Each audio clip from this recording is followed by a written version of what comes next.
L'homme est la pièce maîtresse de la création de Dieu. Il est la couronne de la création de Dieu. Où il était. En lui, Dieu a vu sa possession, son héritage. Il fut créé pour la gloire de Dieu, pour être le vase et le canal de la manifestation de Dieu en bonté, en grâce, en puissance, en gloire dans cet univers. Dans la pensée de Dieu, la destinée de l'homme est une très grande destinée, très grande. En effet, Dieu a créé cette chose merveilleuse, magnifique, la couronne de sa création, de laquelle, lorsqu'il la fit, il dit, c'est très bon, très bon. Référez-vous à Genèse 1, 31. Et cet infâme, ce sinistre ennemi de Dieu dit, je vais tout gâcher, je vais tout détruire et tout ruiner. C'est ce qui se cache derrière ce que nous découvrons de l'activité de Satan dans l'histoire de l'homme. Voilà un homme qui satisfait Dieu de manière totale et absolue, qui est la riposte au malin et aux forces du mal, et la justification de Dieu. Voilà le témoignage de Jésus, ce qu'il est, non seulement dans sa divinité, mais ce qu'il est dans son humanité.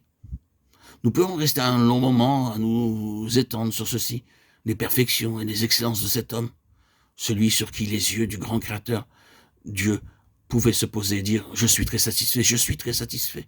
Matthieu 3, 17.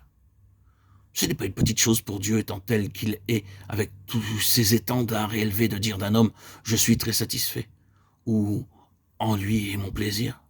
Ainsi est le témoignage de Jésus quant à ce qu'il était, quant à la satisfaction de Dieu et quant à la réponse à Dieu au sujet de tous ses désirs concernant l'homme, le témoignage de Jésus. Il n'était pas surprenant que Satan le haïsse. Mais ensuite de sa personne, nous passons à son œuvre, car le témoignage de Jésus s'étend à l'œuvre immense qu'il a accomplie en raison de ce qu'il était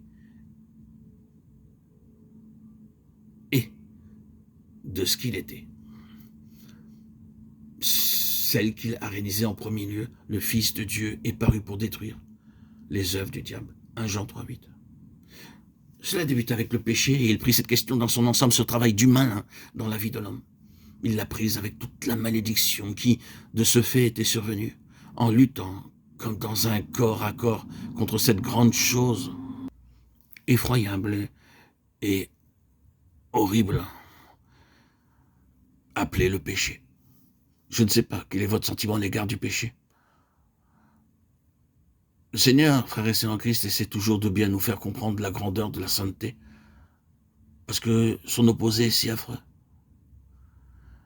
Et il a pris toute la question du péché, racine et branche, le tout. Il a porté notre péché en son corps, sur le bois. Référez-vous à 1 Pierre 2, 24. Il a été fait malédiction pour nous. Galates 3, 13. Il a été fait péché, lui qui n'a connu aucun péché. 2 Corinthiens 5, 21. Tout le péché de tous les temps, dans chaque domaine et dans chaque homme, fut pris par lui et fut intégralement, définitivement traité. Remercions Dieu. Voilà le témoignage de Jésus.